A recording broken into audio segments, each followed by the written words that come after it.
Did you see what DeAndre Swift said about his usage last week? Dave Burkett put up a tweet about that, I believe. He did. And here it is right there. DeAndre Swift, quote, got pissed off a little bit at usage versus the Packers. Detroit Lions want more explosive plays. And you know what? During Hard Knocks, we were doing the Hard Knocks after watch parties for that. And there was a moment where Deuce Staley was trying to pump up Swift, and Swift was just sitting there, and he's telling him, "You could be the best running back ever." And Swift was like, "Yeah, I know." And I was like, "That's not really what I want to see out of a guy."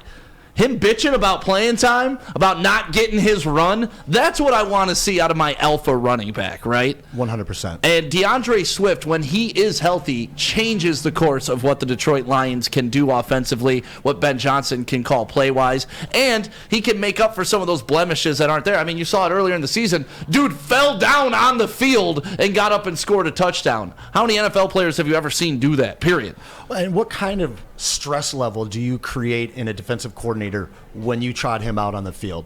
They're scheming completely differently for a Swiftless Lions team. When they come out there with just Jamal Williams, it's a much easier scheme for the defensive coordinators. When Swift's out there, there's so many different things that he can do. It just changes our offense completely and allows our other guys to step up and make plays as well. We all know he's phenomenal. He's a great back. He can catch. He can run. He could bowl you over. He can't stay on the field. So the Lions are handling him with kick gloves. Otherwise, they would just believe us. Believe me, DeAndre. We want to see you on the field. So do the Lions. They want to see you on the field.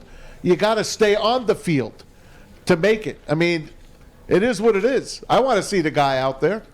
And I hope he's healthy enough. He had the shoulder, had the knee. Then he got almost concussed by his own player last week. I hope he's 100%, and we have an issue. Put him out there, man.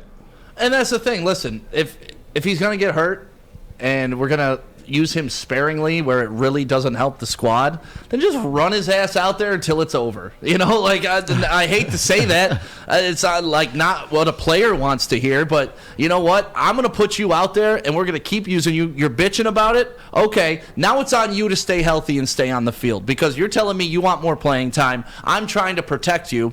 Fine, I'm no longer protecting you, but you get hurt. I don't want to hear any of that bitching. Yeah, I think one of the issues with our usage of Swift is at this point, we're so desperate to have his playmaking ability on the field that it seems like 80% of the time that he's in on a play, it's designed for him, whether he's getting the ball through a carry or he's the first look through a pass play. I'd like to see them use him a little bit more without actually using him in plays, getting him on the field, creating that confusion and stress in the defensive coordinator, keeping him healthy and playing all three straight games and less touches versus just being out there one of 3 games, that's a win. Hey, the Bears have given up, I told you, in the 80s, the last 2 games. So the Lion offense should have literally a field day, pardon my pun there. But they're missing Roquan Smith. A Justin Fields day? Not Justin Fields day. No Roquan Smith, no Robert Quinn. They've basically given up the boat on defense right now. Matt Eberflus is a defensive coach. The Bears were always well coached on defense, and they're missing their 2 best players. They shipped them away for the future. They got a ton of draft picks coming up, like the Lions, but they looks like they have their quarterback of the future, and that is going to be the key. The Lions will score a lot in this game. They will. Now, can they keep the Bears under 30 points? Because the Bears are starting to roll on offense. Let me ask you guys something. What about the fact that Jamal Williams is right now he's sitting at 545 yards for the year? Is Swift kind of intimidated by his presence? And that's one thing that I was afraid of with that alpha dog mentality. That honestly, when I saw him sitting back when he was being told he could be the best ever and him kind of being aloof about it, that was my fear, because you got a guy like Jamal Williams who is rabid. Like, he just wants the ball. He wants to run. He wants to run over people. He set the Lions franchise record for touchdowns in the first 7 games, beating Barry Sanders. I mean, he's doing things that nobody else has done. And if I'm DeAndre Swift, yeah, I'm a little concerned. It should be a complimentary thing. Like, all right, thunder and lightning, like we had with Joik Bell and Reggie Bush back in the day. But I honestly think that Jamal Williams has put a lot of pressure on DeAndre Swift. Yeah, and we need him to. We're a better team for it. Can Swift step up? Does he have that mental fortitude to kind of meet that challenge in his own backfield.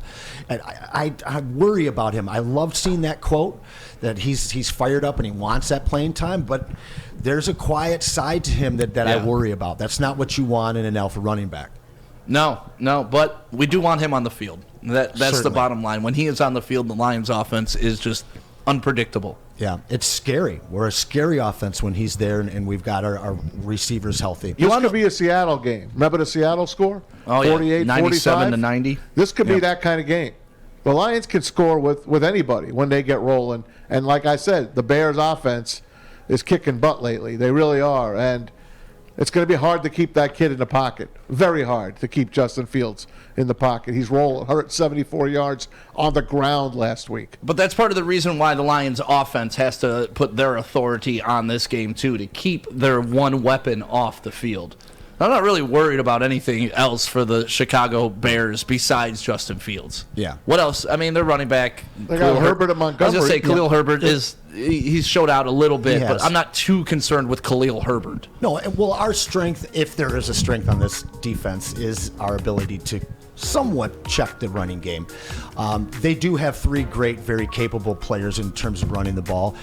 My biggest concern is who is Chase Claypool in this offense? We didn't get to see it last He's week. N'Keal Harry.